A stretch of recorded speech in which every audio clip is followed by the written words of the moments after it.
December 30th, 1999, 5:30 a.m., a 911 call comes into the fire department in Welch, Oklahoma. A concerned passerby saw that the Freeman home was engulfed in flames. But what comes next is a terrifying and twisted story that only ends in 2020 when police convict a familiar face. This is the story of Lauria Bible and Ashley Freeman.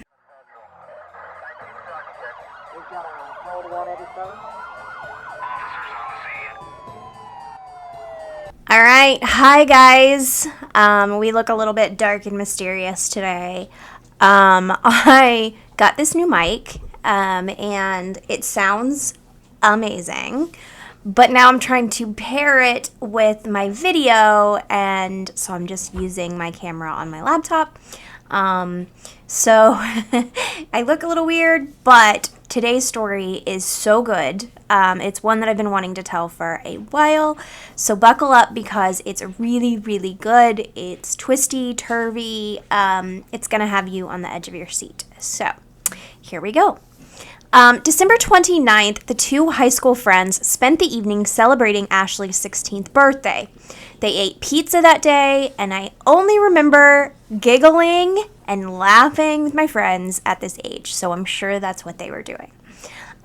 Laura asked her dad if she could stay the night, and her dad said yes, but to be back by noon the next day. She replied, "I love you, Daddy," and headed off for the night of fun with her best friend. And that's what Laura and Ashley were. They were best friends.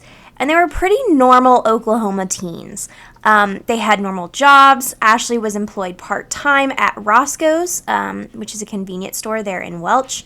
She was saving for a car, and the very next day, she planned to take her driver's test. But for now, Laura had drove them around wherever they wanted to go, so they were cool with that. Her car was parked outside of Ashley Freeman's trailer the night of the fire. The Freeman's trailer was a true farmhouse. They had livestock, plenty of land. The trailer did not have running water, and it was primarily heated by a wood-burning stove in the living room. But it did have phone service and electricity.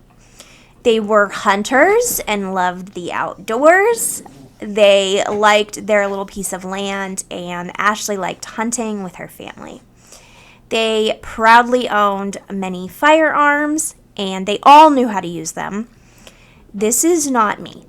I am what is called indoorsy, and they are more outdoorsy people. But you find this a lot in like small Midwestern towns is people live off the land. They know how to hunt for their food. They know kind of how to function like that. I do not. The Freemans were a typical Midwest family. Ashley lived most of her life with her dad, Danny Freeman, her mother, Kathy Freeman, and her older brother, Shane. But the family had experienced a lot of trauma in the year leading up to this. In 1998, the family was ordered by Oklahoma Department of Human Services to complete counseling services. A counselor at the school had turned Danny in for abuse and had filed a report. Danny was charged with abusing his son because of some of the bruising and bleeding that was found on Shane's buttocks. Danny insisted that the situation was way overblown and that he didn't abuse his kids. Danny reportedly had a very bad temper, and Kathy's parents say that she told them that he beat her and the children. The family did their best to get by on Kathy's income most of the time because Danny worked on and off due to an injury. It was also said that Danny was growing marijuana near the family trailer. Kathy, however, was reported as a nice, sweet person, loving, and a pretty good mother. In early January 1999, Shane Freeman broke into the residence of his sister's best friend, Lauria Bible. the two girls at the beginning. The Bible family filed a complaint with the authorities, stating that Shane took some of Laura's belongings and some money. Shane also stole several of the Bible's firearms. I apologize, my dogs are absolutely nuts. And I'm just trying to ignore them. All right, so in 1998, Shane was on a country road and he was broken down in a stolen vehicle. A police officer encountered him, and the police officer ended up shooting Shane and killing him. Shane allegedly reached behind his back and pulled out a gun, prompting Officer Hayes to fire at him.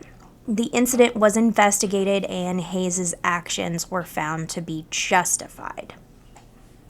This led back and forth, a lot of back and forth between the family and the local police department, creating a lot of distrust with the family.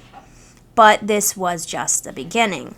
December 30th, 1999, 5:30 a.m., a 911 call comes into the police department. A concerned passerby saw the Freeman home was engulfed in flames. Ashley's boyfriend at the time, Jeremy, said that he had left the trailer at 9:30 p.m. That was after he gave her birthday present to her, which was a silver chain with a heart-shaped pendant that had her birthstone on it. One of Danny's relatives visited their residence that night as well. There were no outgoing calls that night from the trailer. Firefighters worked hard to put out the fire on the Freeman's house. Quickly, the fire completely destroyed the trailer, leaving only rubble. Fire investigators found out that the fire was the result of arson. Knowing that at least 3 people were in the home, and then later finding Laura's car, they started looking for bodies. Laura's family quickly learned of the fire and headed to the trailer as well. They were not let in. In the rubble of the burnt home, the authorities found Kathy's body, and they learned that she had been shot in the head with a shotgun before the fire even started. They searched the rest of the property and didn't find any other bodies. The theory that police came up with is that Danny must have killed Kathy and took the girls and fled. Laura's car was still parked outside the mobile home with the keys in the ignition. This was an ominous reminder that she had been there just hours before. Her purse with money was found in the charred remains of the house. Laura's family was devastated. They watched OSBI investigators go through the rubble. They didn't know if they wanted to see what was going on or they didn't. This is a really hard thing to be a part of. When they were done, they cleared the scene, and Laura's parents went to look for themselves. So OSBI went in, they looked over the scene, they said, we only have one body, and then they cleared the scene. The day after the fire, Laura's parents returned to the crime scene. They hoped to find a clue that investigators had missed. After only 5 minutes of searching, J. Bible found something. He literally found another body. Yeah. After a local police and then the OSBI searched, Laura's dad found another body in the remains of the trailer. Found a whole nother body. It was almost burnt beyond recognition, but he quickly knew it wasn't Laura or Ashley. It was an adult male, and he, too, had been shot with a shotgun before the fire. The remains were confirmed to be Danny. So now they have Danny and they have Kathy, but where are the girls? The local ME discovered that Danny's right collarbone had been fractured prior to the entrance of the fatal wound. The coroner determined that Kathy died approximately 5 a.m. Investigators believed that the fire was initially set in an attempt to destroy evidence of the crime. Now, this case is more confusing and important than before, because if Danny didn't have the girls, where were they and who did this? At first, the community looked to who would want to do this and who had a motive, and it seemed that the people who had the best motive were the police. The Freemans threatened to file a wrongful death lawsuit against the sheriff's department. This was in the death of their son, Shane, the story before. It had been said that the police deputies were trying to intimidate him and his family so they would not sue. However, everyone in the department took polygraphs and they came back clean. At least that's what they say. They also looked at the girls in the murder. Did they kill Ashley's parents and then fled? Because of child abuse allegations, maybe something happened and the girls were still out there. Laura's dad is quoted as saying, "We love her dearly and we wish we could have her back. We wish we could have both girls back, because at this point I would take them and raise them both and never let them go." This just rips out my heart, because Laura's family loved them both so much, and they just spent time waiting to see if they were out there. It is just so heartbreaking to know that in between time, they were just sitting and wondering.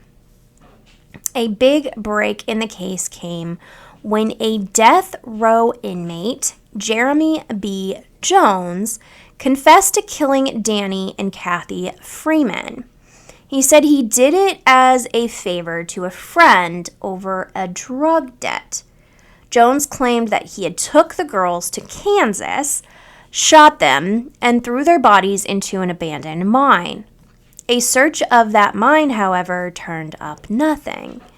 Jones then recanted, and his confession and all of that was thrown out. He denied killing the girls, everything.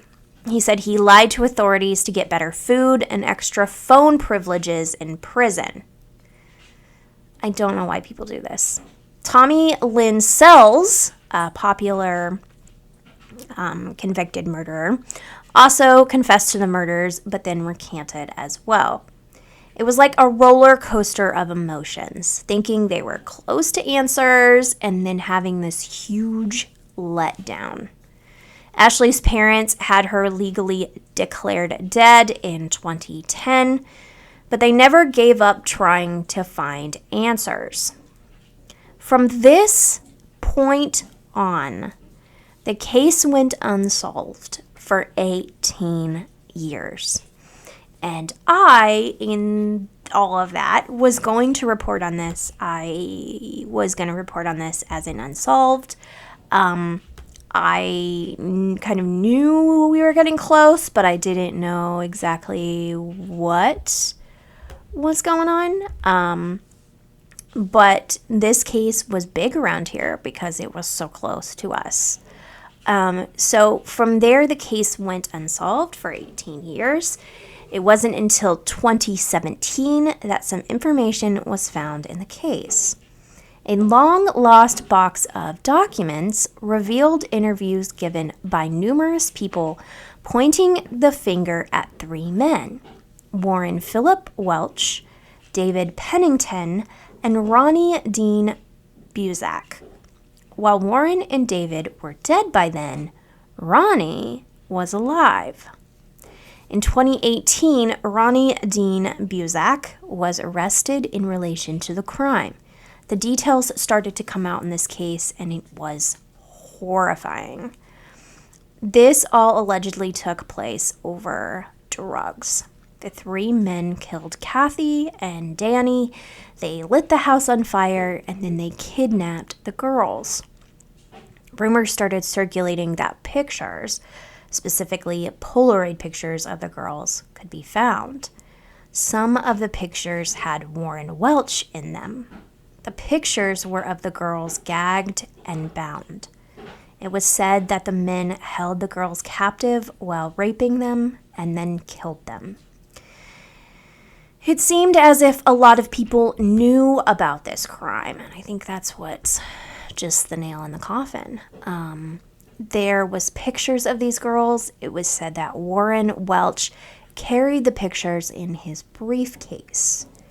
Warren also kept missing posters of the girls all over his trailer, kind of as a sick decoration. What led to answers in this case could have been there all along. Days into the investigation, way back in 1999, an insurance card was found at the scene of the fire. It belonged to one of Warren's girlfriends at the time.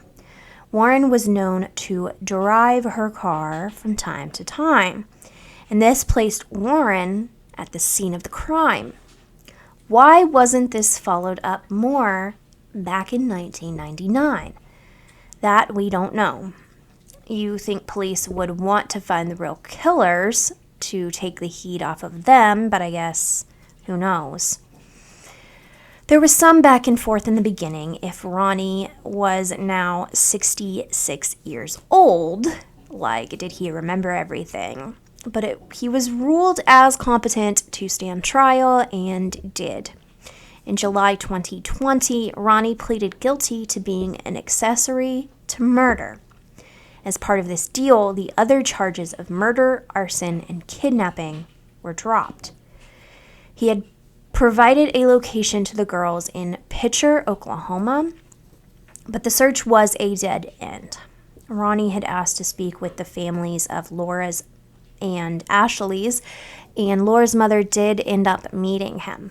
But Ronnie told her that he knew nothing about the girls' whereabouts. Another huge disappointment in this case.